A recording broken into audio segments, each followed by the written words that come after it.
edition of the Uriah Jokes podcast. And this is an edition where I do something in addition to the previous podcast. What does that mean?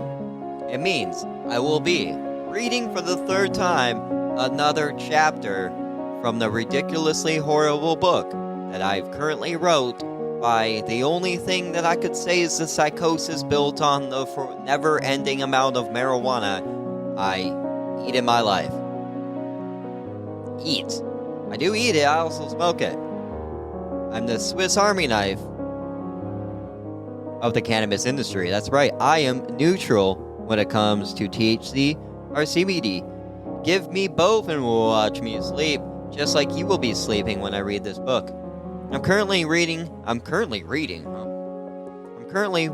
a book called Find Your Own Way to the Bathroom. It's a self-help book. Words that I turned into sentences that will turn into confusion. So people are like, Uriah, we gotta decipher everything you write. Well, think about me. I have a process where I write a phrase down, then I try to decipher it because I have horrible handwriting. Then I get an expert at language to be like, Uriah, none of this is English. So then I have to go back to the drawing board. They're like, Uriah, that's not how you write. Drawing is not how you write. What are you, a caveman? I'm like, no, I'm not a caveman. And how dare you assume my gender? I am a man. But this is a book. If you haven't heard the previous chapters, it's because the book is not out yet. And why is the book not out?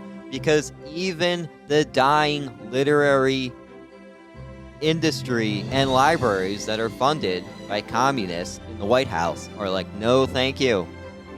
No thank you, Uriah. We want no part of this book. But you know who does want part of it?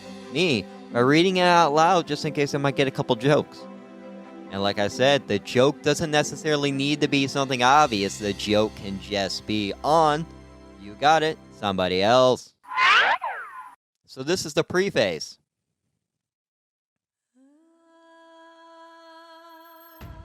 I have no idea how to write a book, and neither do you. So get the hell off my back. I don't have health insurance and my back is bad. It never had my back when I needed it anyways. So this spine of this book is the spine that everyone knows I always had. Because I may not have a spine when it comes to courage. I have a spine when it comes to this book.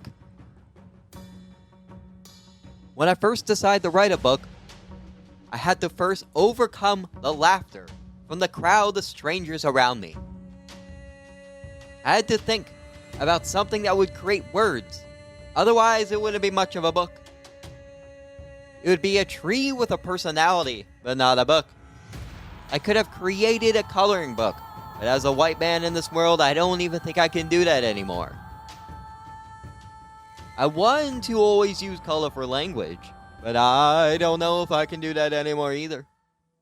It's all about asking questions. What do you think would be the funniest, wackiest, most Uriah thing to do? Would it be make their heads and go turn, who the hell is Uriah, and why won't he tell me where the bathroom is? Who the hell's Uriah, and why do I have all these neck problems? Because they're just twisting their heads back and being like, how the hell do I keep doing this?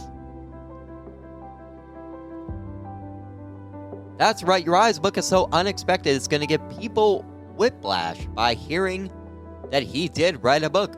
It's going to be an epidemic of people snapping their heads back when they hear I wrote a book. Maybe a bad book, but I wrote a book. There's no way in hell he's going to write a book. A book is exactly what would be the most ridiculous thing in the world. Uriah, a self-published author, funded by Dogecoin, that rings off the top of the tongue like any other words that are spoken. But these words are written down in a book to be sold for cold, hard cash. The cash doesn't even need to be cold. It can be hot, slimy debit cards.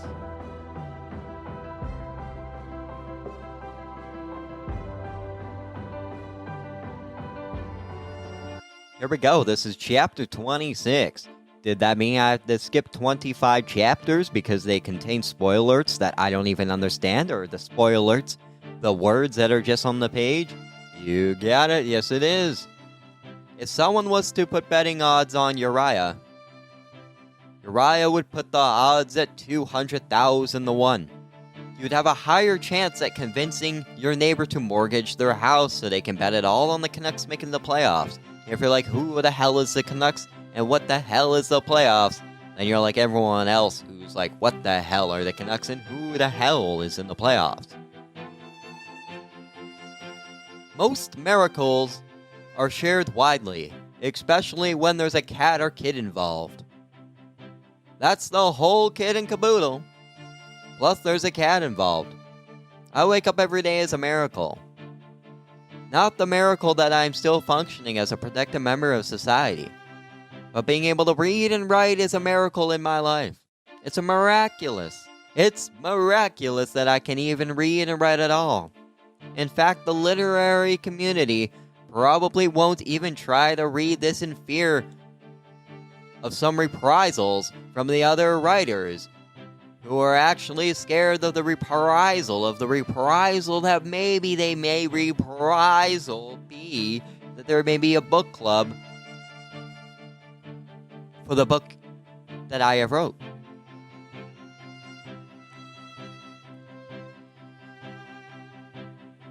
This main point is based on a true story. The bold words are bold. When I would have my homework as a kid, my mom would tell me I do not need to study. Just put the homework under my pillow. The My Pillow guy is legally not my father. Let the record state that. This was the age before all of the internet, so there's no way to fact check any of this in real time. The kids today have a luxury of debunking things on the fly, debunking things that are factually accurate. I always remember debunking. I always remember what debunking meant to me. When one of those kids took my bunk when I was sleeping and threw it in the lake. Now that's what I would call a debunking when I was a child. Don't really know what that sentence meant, but it was a paragraph. And a paragraph brings me one more way closer to a book. I had two options, do the homework or put the homework under my pillow. But being as my dad is not the My Pillow guy, I am not a Q job. So it wasn't assigned, so let's get back to the book. I decided to sleep on it. Not the decision, but to sleep on my homework. Risking a paper cut and being stamped by literal rats. It was worth being the ultimate slacker. The delicate form of the slacker and the sleeper intertwined in the one beautiful dance we call dreams. I learned to enjoy dreams after my first dream and vivid dreams at the same time. That's right, I had double dreams. I'm double dreamer. Dreams are a magical place where it's rolling the dice. Will the dream terrorize you, or comfort you, or wake you up in the middle of the night with a chill? I do not care for the ending. The ending was so cliche anyways. So yeah, I don't hate dreams. I hate endings. And this ending is horrible. I think dreams are cliches, boring words without them. I'd rather be a cliche than a lizard family from the UK. I started to think about the logic of sleeping with my textbook under my pillow. Like, how will my brain know what part of the book is the book and what part of it is real? And what if I fail the grade? Will I have to sleep on it once again? I awaken my dream in a car, speeding. My homework assignment brought my dreams into a nightmare. Multiple of the divisions as Constance declared war on the vowels. Can I buy a vowel? No. Is the preposition before a verb. The words Scrabble as a smoker smokes in a pool of their own sweat. That is their failure. That really isn't the pool, but it is the Motel 8 that they do sleep on the bed because they've been kicked out because their marriage is failing, just like how they're failing to quit cigarettes. Can I buy a vowel? No. Is the preposition before a verb and the words Scrabble as a smoker smokes in a pool of their own sweat? I failed the test. Got a 49%, which does mean my mom was 49% right, and that's just basic math. The math of a nightmare. Superman having a kryptonite, as the kryptonite is nothing compared to putting the worst thing printed on a piece of paper. And that's including my parents' wedding vows. The cruelty of school is that once you have done one homework assignment, they have another one waiting in the depths of despair for you. Luckily, when I got home, I had a pillow and a blanket waiting for me to spend me knowledge, because guess what? This wasn't math homework this time. It's Spanish. My dreams begin like any other dream. A director yelling action. Quiet on set, said director Uriah. I said, quiet on set. I awoke with a newfound look and was ready to write an essay on the importance of the Spanish language. I wrote the best 200 words of my life, and I wrote them with my own birth certificate. I failed the assignment over some technicality that was supposed to be written in Spanish. But how was I supposed to know if it was supposed to be written in Spanish? It was just supposed to be about the Spanish language. Then if you write in Spanish, isn't everything always about the Spanish language? How about that, teacher? And that was a little bit of one chapter, and then chapter 5 of the world's worst book. You're welcome.